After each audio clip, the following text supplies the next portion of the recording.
Bonjour, c'est Cathy, bienvenue sur ma chaîne. Dans cet audio, j'aimerais parler d'éveil spirituel. J'aimerais expliquer à ma façon ce que c'est et les symptômes suite à cet éveil. À l'heure actuelle, dans le monde, par la montée vibratoire au niveau des énergies, beaucoup de personnes sont amenées ou du moins aspirées par une force à vivre un éveil spirituel.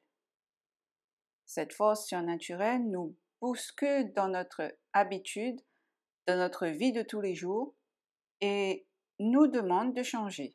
Changer notre façon de voir les choses, notre façon de voir la vie, notre façon d'être, notre façon de nous comporter avec les autres.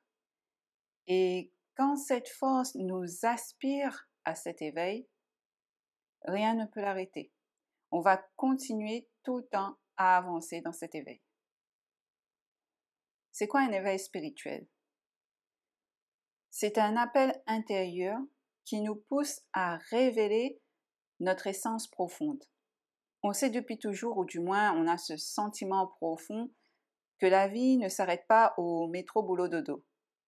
On sait ou on ressent depuis toujours que le but de notre incarnation ne s'arrête pas à travailler, fonder une famille, être bien installé socialement, etc. Il y a quelque chose d'autre derrière cette incarnation. Et tout au long de notre vie, sans être conscient, on a cet appel de l'âme à se rappeler qui nous sommes vraiment, au-delà de notre personnalité, de nos croyances, de nos programmations, de nos masques, de notre ego. On a cet appel profond, mais pris par notre personnalité humaine dans la vie de tous les jours, on a tendance à ne pas l'écouter, à ne pas l'entendre, à ne pas le voir. Eh bien, à un moment dans notre vie, l'âme, à force de ne pas être entendue, elle va faire des petits chocs, ici et là, pour essayer de nous faire prendre conscience de cet appel. Mais la personnalité dans son ego est très forte. Voyant que la personnalité résiste à l'appel, eh bien, il y aura des chocs très violentes, très douloureuses, comme par exemple le décès d'un proche ou d'un animal, la perte de son travail, la perte financière, la rencontre avec une personne avec qui on est connecté, avec qui on a un lien profond au niveau de l'âme, etc. Et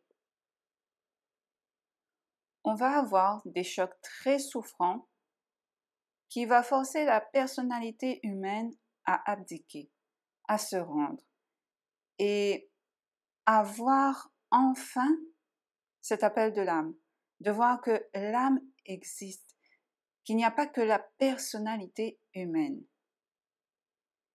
L'âme, grâce à l'éveil spirituel, veut nous faire comprendre que nous sommes un être de pure conscience. Nous sommes cette présence en nous-mêmes aimante et silencieuse qui n'attendait que nous pour se révéler et enfin s'incarner pleinement. L'éveil spirituel vient nous faire lâcher ce personnage qui a été créé depuis l'enfance à cause des défis de la vie. L'éveil vient nous faire lâcher notre ego afin d'être enfin nous-mêmes au-delà de notre masque que l'on porte depuis toujours pour être aimé de la société, pour se conformer aux autres, afin d'être accepté. L'éveil spirituel vient nous faire révéler qui nous sommes vraiment pour enfin être libre d'être soi-même, sans culpabilité, sans honte, sans jugement, parce que nous sommes tous parfaits dans notre nature profonde. Nous ne sommes pas ce que notre programmation, notre éducation, notre culture, nos croyances limitantes et erronées voulaient nous faire croire. Nous sommes plus que cela, plus que cette personnalité qui se débat chaque jour à essayer de paraître mais qui au final souffre de ne pas pouvoir être authentique dans sa vérité la plus pure. L'éveil spirituel vient nous rendre libres de nos chaînes, de nos cordes que l'on trimballe depuis longtemps, trop longtemps. L'éveil spirituel vient nous révéler que nous sommes tout simplement des êtres spirituels venant vivre une expérience humaine, qu'elle soit plaisante ou pas. L'éveil spirituel, c'est une prise de conscience de ce qui est véritablement et de sortir des voiles de l'illusion. Comment se manifeste cet éveil spirituel? Elle s'apparente à un sentiment de tristesse profonde, un sentiment de vide intérieur, une forme de dépression, mais pas une dépression auquel on n'a pas de réponse, mais une forme de dépression où on est guidé à chercher, à comprendre ce qui nous arrive. Bien souvent, l'éveil spirituel débute vraiment lorsque l'on passe l'étape la plus douloureuse qui est la nuit noire de l'âme, ou plutôt la nuit noire de l'ego. Où là, on est au fond du fond, on touche du doigt cet abysse sombre intérieur, ce trou noir où on a l'impression que l'on va mourir. On a l'impression de perdre la tête. On ne comprend pas ce qui nous arrive.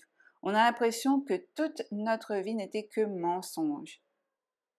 Et quand on sort de cette nuit noire de l'âme, je peux vous dire que rien ne pourra plus jamais être comme avant. Ce que l'on a connu par le passé ne pourra plus fonctionner après cette étape.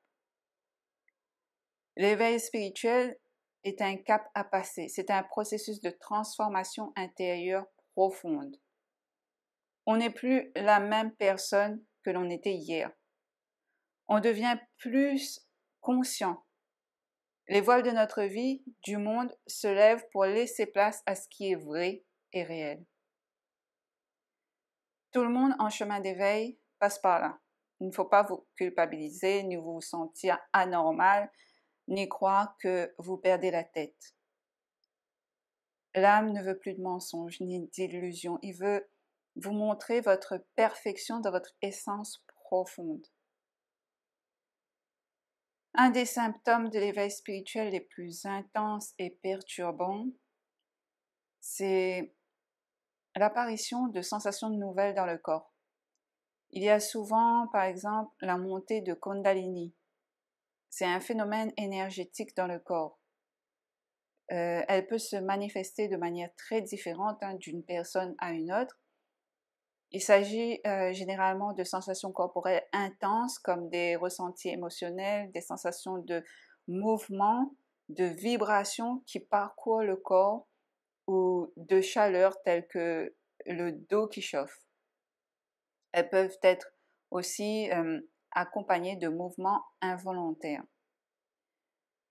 Ces symptômes physiques de l'éveil, parmi les plus perturbants au quotidien, replacent le corps au centre de notre cheminement. Même si ça peut être déstabilisant, il ne faut pas s'en inquiéter en fait, ni résister. C'est un phénomène normal lors de l'éveil. On voit aussi parfois nos sens se décupler. On est plus sensible au niveau des odeurs. On n'arrive plus à écouter des sons, des musiques trop fortes. On n'arrive plus à, par exemple, rester au contact d'une lumière trop forte. Même le soleil peut vite fatiguer notre vue. Au niveau du goût, il peut y avoir un changement au niveau de l'alimentation. On a une sensibilité émotionnelle exacerbée. On réagit plus fortement aux événements du quotidien. On développe une intuition plus fine et profonde sur notre environnement, sur les personnes autour de nous. Des personnes peuvent même développer du magnétisme. On arrive à ressentir les énergies autour de nous, les énergies de notre aura, etc. On a aussi un changement de conscience au niveau de soi, qui peut être graduelle ou soudaine. On a l'impression de ne plus se connaître, avec un sentiment d'être irréel, une impression d'être comme fragmenté. On perd la notion du temps, on a l'impression de vivre dans deux mondes parallèles. On perd nos repères, on a l'impression que tout ce que l'on avait l'habitude de faire ne nous nourrisse plus. Ce qui nous animait avant l'éveil ne fait plus aucun sens après l'éveil. Bien souvent, on se rend compte qu'on doit tout changer dans notre vie et repartir de zéro, avec cette vérité de nous-mêmes. Il arrive que par exemple, on veuille déménager, que l'on veuille quitter une vie, une relation, un travail qui n'est plus en accord avec qui nous sommes réellement. L'éveil spirituel vient changer radicalement notre vie. On a cette envie profonde d'aller, par exemple, au contact de la nature. L'éveil spirituel amène aussi le shadow work, c'est-à-dire à faire un travail sur nos parts d'ombre enfouies à l'intérieur de nous, qui sont là, tapis dans l'ombre depuis des années, qui attendent d'être libérées. C'est en fait regarder en face l'ombre en nous. Bien souvent, on fuit cette étape, car on a peur de regarder en soi, on a peur de ces traumatismes, de ces blessures, mais c'est pour un mieux-être. Même si c'est douloureux d'y faire face, ça fait partie en fait du processus de transmutation. Ça aussi c'est difficile à faire, mais on n'y échappe pas en fait. L'âme nous guide à libérer et transformer tout ce qui doit être libéré et transformé afin de mieux se connaître en profondeur. Le danger dans l'éveil spirituel, c'est l'ego, qu'on a tant de difficultés en fait à discipliner. L'ego, voyant que nous avons plus de capacités spirituelles intuitives, peut malheureusement s'amplifier. Et on voit apparaître alors l'ego spirituel, qui va se penser supérieur aux autres, à une personne non éveillée, qui va croire qu'il a tout compris de la vie, qu'il est un élu, un maître, qui va même se prendre pour Dieu. L'ego spirituel peut penser avoir trouvé la vérité absolue, d'avoir atteint l'illumination, parce que ses dons se sont développés. L'ego spirituel va vite oublier que la principale réalisation de soi, c'est l'humilité, la compassion, le non-jugement, l'authenticité, la vulnérabilité, le respect et à demeurer toujours dans l'amour.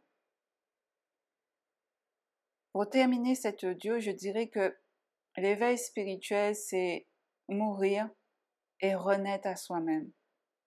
Certaines personnes sont amenées à s'éveiller, d'autres non. Et il faut l'accepter car tout est juste. L'acceptation et la non-résistance est profitable dans ce cheminement d'éveil, même si on a l'impression qu'on n'a pas choisi d'être dans un éveil spirituel. La transformation spirituelle d'une personne éveillée peut aider une personne non éveillée dans le sens qu'elle peut apporter et enseigner la voie vers la lumière à son essence profonde intérieure. Néanmoins, malgré ces informations, n'hésitez pas à consulter un professionnel si vous voyez que vous souffrez beaucoup. Voilà pour cet audio, prenez soin de vous, à très bientôt.